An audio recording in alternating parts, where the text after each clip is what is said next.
नमस्कार, मी नेहा किरण राऊत। येत्या उद्याला शुक्रवारला 27 फेब्रुवारी 2026 ला सायंकाळी 4 वाजता सकल हिंदू संमेलनाच्या कार्यक्रमाचे आयोजन करण्यात आलेले आहे।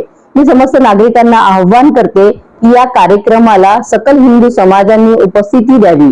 त्याचप्रमाणे या कार्यक्रमाला प्रमुख वक्ते म्हणून आपल्या सगळ्यांना सन्माननीय माननीय दत्तात्रेयजी होसबोले सरकार्यवाह राष्ट्रीय स्वयंसेवक संघ ते लाभलेले आहेत। त्याचप्रमाणे आम्हाला हरिभक्त पारायण भागवत महाराज साळुखे हे सुद्धा आळंदीचे महाराज सुद्धा लाभलेले आहेत।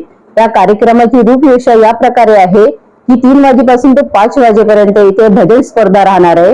म्हणजे हा संपूर्ण कार्यक्रम आपल्या संस्कृतीला निगडीत आहे आणि सगळ्या संस्कृतीला जुळलेला असा कार्यक्रम आहे।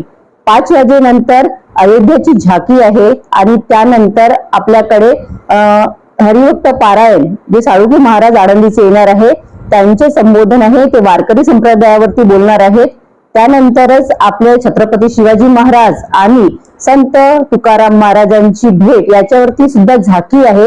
आणि त्यानंतर आमचे सन्माननीय माननीय दत्तात्रेयजी होसबोले सरकार्यवाह यांचे वक्तव्य आहे आणि त्यानंतर स्नेहभोजनाचं सुद्धा आयोजन करण्यात आलेलं आहे। संपूर्ण स्वरूप या प्रकारे कार्यक्रमाचं आहे। मी समस्त नागरिकांना विनंती करते की आपण या कार्यक्रमाला आवर्जून उपस्थिती द्यावी आणि समस्त हिंदू सकल समाजाने हिंदुत्वाचा गर्व असायला पाहिजे। जय श्रीराम म्हणा आणि कार्यक्रमाला या। धन्यवाद।